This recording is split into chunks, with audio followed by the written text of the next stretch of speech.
Ladies and gentlemen, welcome to the Sheep Get Sheared Podcast. I'm your host, Austin Green, and my friends. We are going to discuss something that I actually have not heard anybody really talk about when it comes to relationships. If you want to talk about marriage, that's easy. If you want to talk about dating, check that. People want to talk about hookup culture, check that. But you know what's interesting? How many of us have had a friends with benefits relationship? Raise your hands in my invisible audience here out, as I'm recording in my car after I get into back from the gym. Raise your hands. I see pretty much everybody, more or less, but most of the time, it doesn't end well. It ends with people having hurt feelings. It ends with people getting completely unsatisfied, usually one more than the other. And then before you know it, you're like, well, that was a disaster. So we're going to talk about how do you properly have, if it's even possible, how do you have a proper friends with benefits relationship? Because let's be real, we can't be in monk mode forever. I mean, if you can, please hit me up in the comments. I'd love to know your secret. But we can't stay in monk mode forever. And even if we're the most staunch religious people in the world, which, by the way, anybody who wants to fuck the Bible at me, I found the bigger the cross, the bigger the crook, the bigger the schmuck. And that's what I found. Usually it's the people who thump the Bible the most who are the biggest lowlifes out here. But I digress. Talking about friends with benefits. First of all, what is it? Well, it's usually an arrangement where they don't want to date because they're probably fried from dating. They had a bad experience recently. They had a scare. It's usually the girl wants a relationship with the guy she's attracted to. And the guy she's attracted to has options. And he's like, wait a minute. I don't want to cut off all my other girls in my rotation. I don't want to limit myself to just this one girl. So what I'm going to do is I'm going to kind of we're going to just hook up and have an unspoken agreement of we're just friends. This is not exclusive. And we're going to go from there. But let me tell you something, my friends. That only works the first couple times. Like if you hook up with a person a couple times, they come over, midnight, 11, 2 o'clock in the morning, you smash, you guys watch like half a movie that you really don't watch more than 15 minutes of, and then you proceed to hook up, and then after that, it's that awkwardness of the guy's like, I want to get the hell out of here, and the girl's like, oh, I want to cuddle, I want to talk about stuff, and the guy's like, can I just leave now? Tell me I'm lying. Tell me I'm lying. See, the first couple times, my friends, that's on her. Because she's not telling you, hey, I want to commit a relationship. She's just giving it to you. Okay? But after about 2 weeks, I'd say 2 weeks. Some people might say longer than that. I say 2 weeks of consistent hooking up. 2 weeks of consistent hooking up, or 2 months of on again, off again. No, scratch that. 6 weeks. 2 weeks of consistent, or 6 weeks of kind of like every 3 days, every 4 days, whatever. You gotta establish what this is. You as the man. I'm not saying you ask the woman, oh, what are we? That's pussy shit. No, I'm saying you go out there and you say, look, I'm not looking for a relationship. We are just, we can keep hooking up, but you're not getting a relationship out of me. That is what you must do.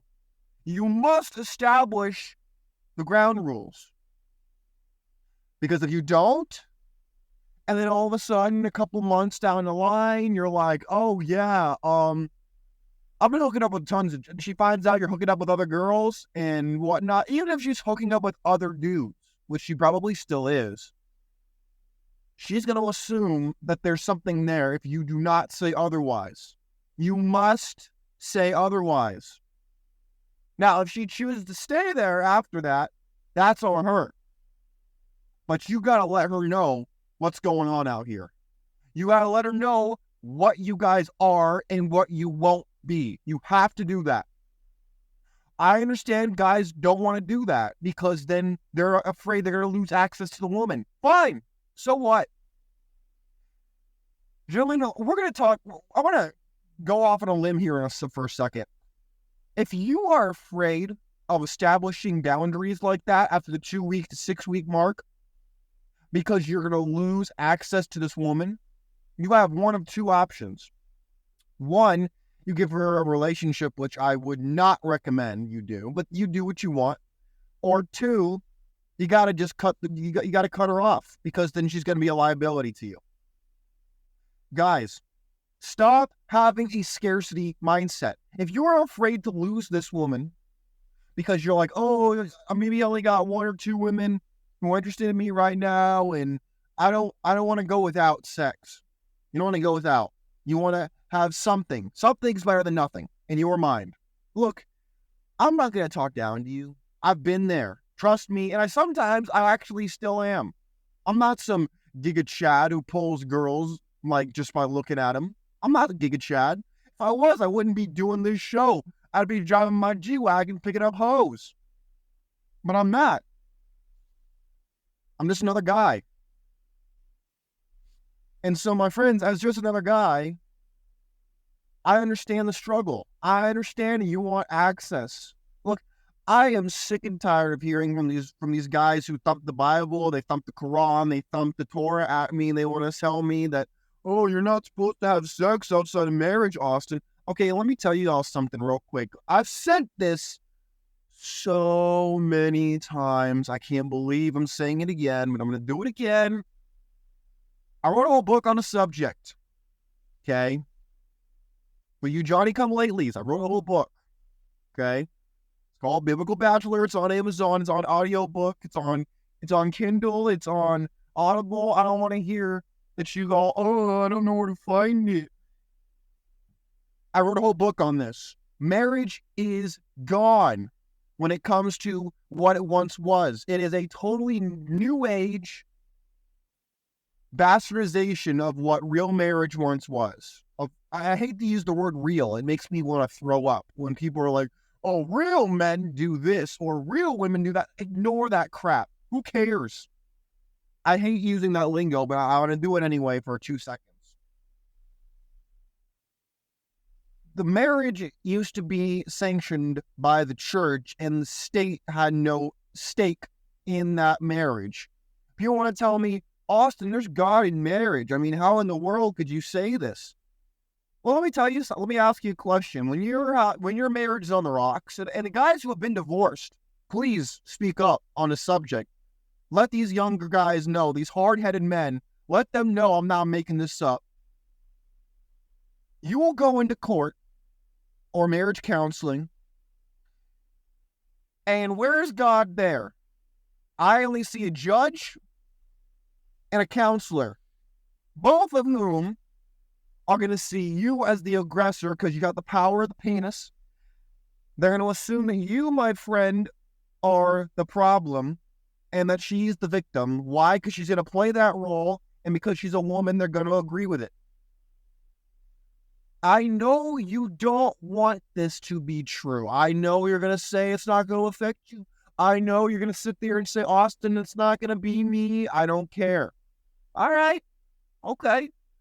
Well, ignore at your own risk then. But when it comes to a friends with benefits relationship, you need to define these boundaries. I don't care how you think you're going to go without the vagina. I don't give a damn. Because guess what? Would you rather have your tires slashed, false allegations coming out against you? Because that's what you're risking. You think it doesn't happen? Oh, it does. I've seen it happen. And statistically, it does happen. When you look at the fact that the male self-deletion rate is through the roof, you think that's just happening in a vacuum? It's not. Gentlemen, we need to understand how women work.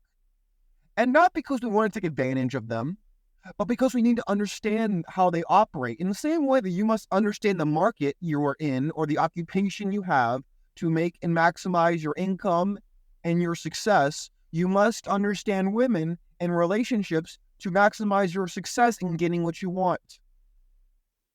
Instead of focusing on your dream of what you think your relationship should be, focus on every single thing that could possibly happen, good or bad, so that you can be prepared.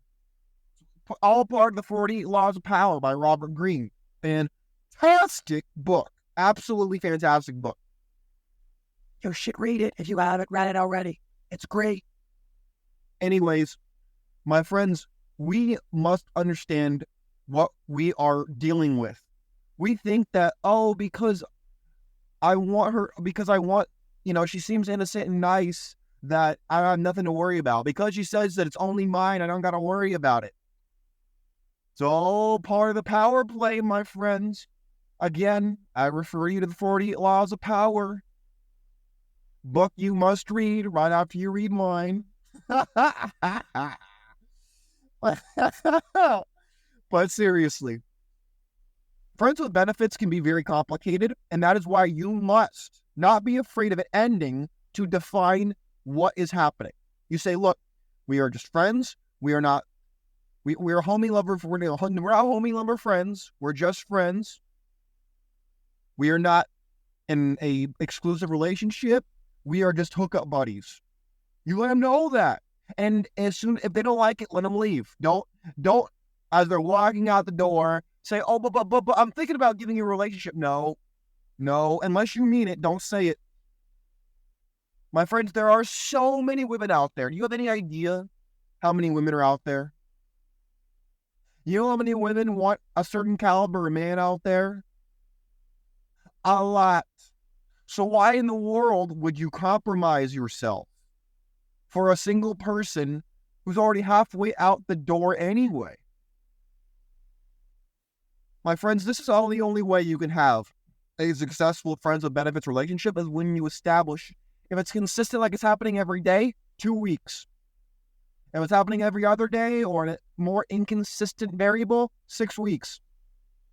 You must establish what it is, what it's not, and lay down the rules. Because then at that point, they are not a victim anymore of miscommunication. They are volunteering for what you have laid out. Now, that does not give you a hall pass to do whatever you want. That should go without saying. But what it does do is it allows you to understand that there is a dynamic here that is mutual now. She doesn't have some idea of what this is. You're over here thinking it's casual. Meanwhile, she thinks that you're the one. That's how you end up with enormous problems, man. Or maybe it's the guy. Maybe he was a guy. You want to date her, and she's like, "Nah, I'm just trying to have sex for fun," which women do, by the way, all the time. Oh yeah. We need to break this notion that women don't have sex for fun. Oh yes, they do. Oh yes, they do. They do it a lot, actually. See, I had a comparison once that men are like dogs and women are like cats. You ever notice how you might see a cat in the morning if you have one, and then you don't see it all day, and then you see it like at nighttime, and you're like, "Oh, hi, Whiskers, what have you been doing all day?" Meanwhile, the dog's following you. Dog wants to protect you. Dog knows where you're going. Dog's at the house. He's protective. He's loyal. He's companion orientated. You notice the difference there? Women will do what they do in secret. They are out here bragging about how, "Yo, man, I smashed Kelsey, man. No way, bro. That's sick." She's not going to go out there and be like, "Yo, guys, I smashed Mike and she's awesome." No, they ain't doing that shit. At least not around you goofies. They ain't going to do that. Because you go and judge them.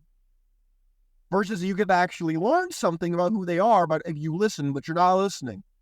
Instead, you're wanting to judge them because you want traditional. Tradition is gone, man. It's been gone for a while. Why are we trying to bring something back? It's not going to happen. Not without a massive disaster. I'm talking like apocalyptic level problems. Even then, they've still gone bucket. So why are we wasting our time? Instead of talking about how to establish arrangements that actually benefit you as a man, stop trying to bring back the old days that ain't coming back. We gotta look forward. We gotta be like the Greek god Janus, who looks with one head to the future and one head to the past, learning from the past of both ourselves and others, and always turning our eyes to the future as to what will happen, what might happen, and what's probable to happen. That is how we establish good relationships that are understanding and that are not going to completely come out of nowhere, or at least it's reduced, where they're not going to just come out of nowhere with a chainsaw and just wreck our life for a short period or a long period of time. My friends, let me know what you have to say about friends with benefits, how you've made them work. Do you do them? Are you vehemently against them? Let me know what you think. Because not a lot of people are talking about this. And so they want to talk about, ooh, we need to bring back tradition. Yeah, good luck. Good luck, man. That's not going to happen. Most people are obese. They're lazy. They're stupid. And you want to sit here and tell me about tradition? Yeah, right. You want to talk to me about banding together? Well, let's all of us men unite and put these women in check. Biology 101 and Charles Darwin said natural selection is going to conquer that immediately. Stupid. Absolutely ridiculous. But anyways, my friends, you take care of yourselves. Let me know what you have to say about friends with benefits, especially, and how you've made it work, how you don't do them, how they fail. Let me know. It's important. Take care. I'm out. I might do another show today, but I got a busy afternoon. I'll let you know. I'm out. Peace.